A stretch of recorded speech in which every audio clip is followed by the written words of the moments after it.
Powered by the Montana Television Network. This is the 5:30 News on Q2, Montana's news leader. Good evening and thanks for joining us tonight. I'm Jay Cohn. And I'm Jeanelle Slade. Vice President Mike Pence talked taxes and tester this morning in Billings, setting the stage for a high-profile Senate battle in November.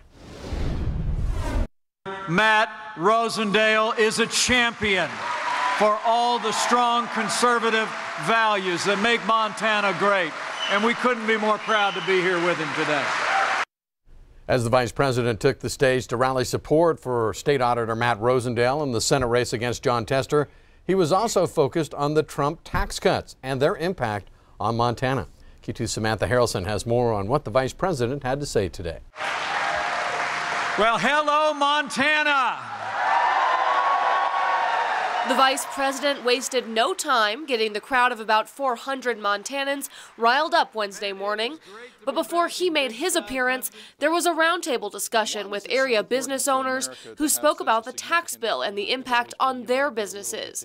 From there, Interior Secretary Ryan Zinke spoke before Senate hopeful Matt Rosendale took the stage. Then the vice president addressing the crowd, voicing his support for Rosendale and highlighting the importance to the Trump administration's agenda of keeping a Republican majority in Congress.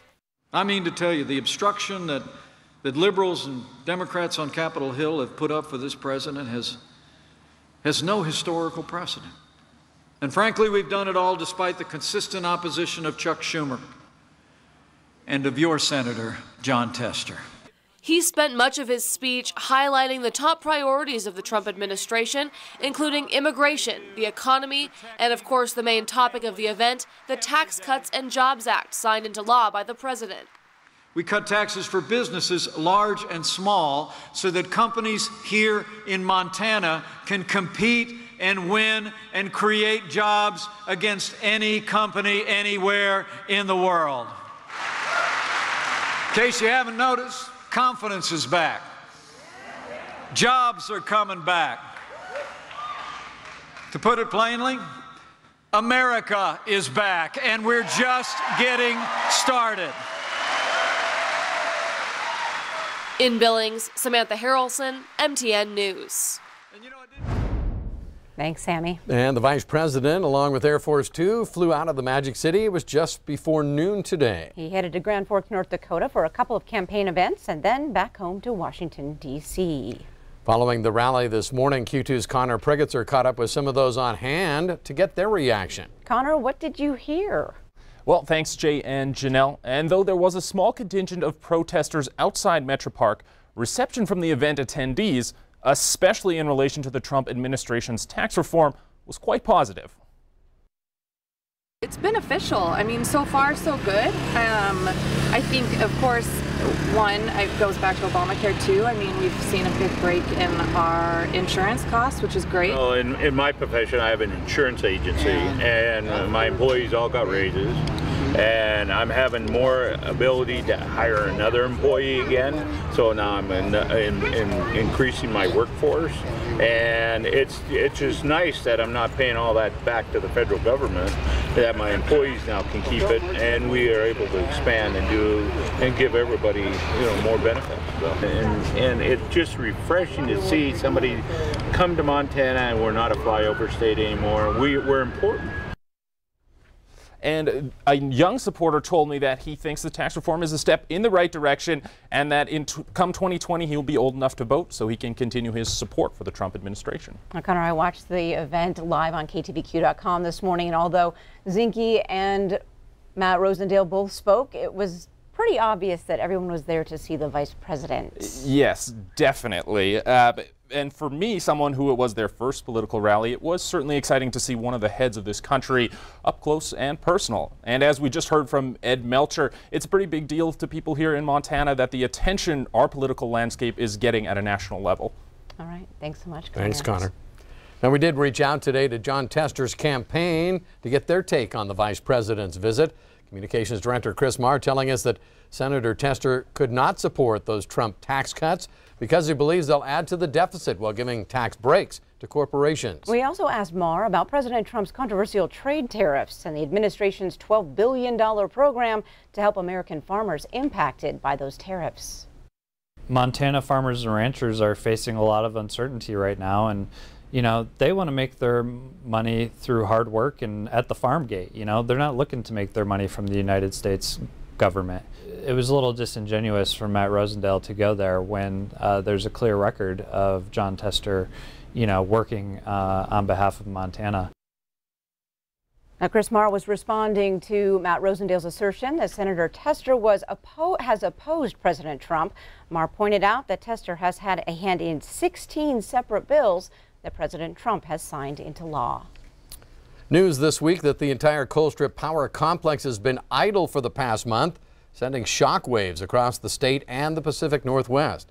Now, while the two oldest power plants, Units 1 and 2, are shut down for scheduled maintenance, the newer plants, Units 3 and 4, are quiet due to issues complying with air pollution standards. The current shutdown of the Colstrip power plants is a good news, bad news scenario depending on who you talk to. Colstrip State Senator Dwayne Ankney told me this is the perfect time of the year for the plants to be idle. It couldn't have come at a better time because there is an overabundance of hydro throughout Northwest, Montana, Washington, Oregon.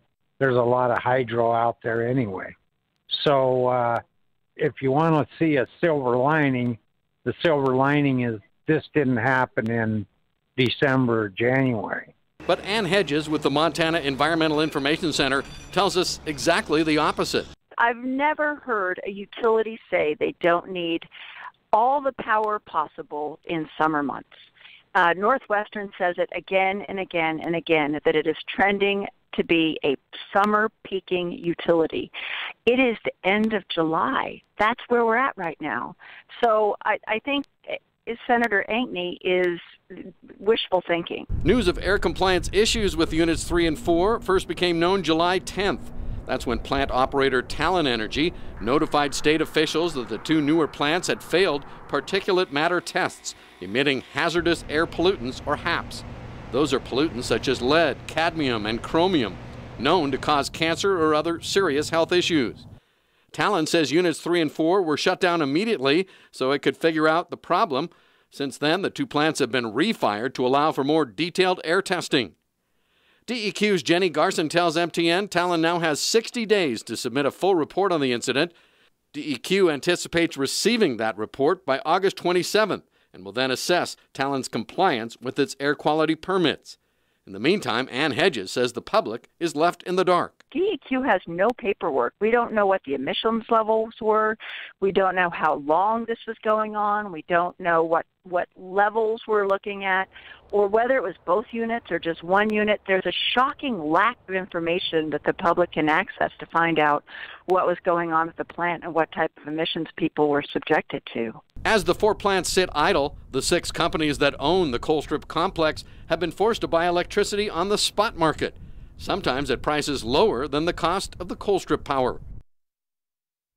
And the Colstrip generating station is co-owned by 6 different utilities. That is part of a lawsuit settlement over past air pollution issues. Those 2 older plants are scheduled to be shut down no later than the year 2022. As for how long Units 3 and 4 will remain in operation, well, that likely could depend on how expensive it'll be to fix those current air compliance issues. Still to come on tonight's 5:30 News, we'll give you the buzz on Second Lady Karen Pence's sweet morning in Billings. And coming up later in sports tonight, Scott takes us to Frontier Days down in Cheyenne with an update on this Wyoming frontrunner in the bareback.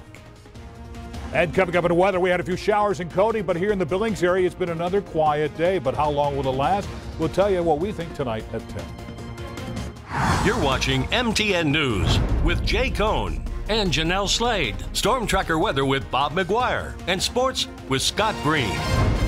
This is the 5:30 News on Q2, Montana's news leader.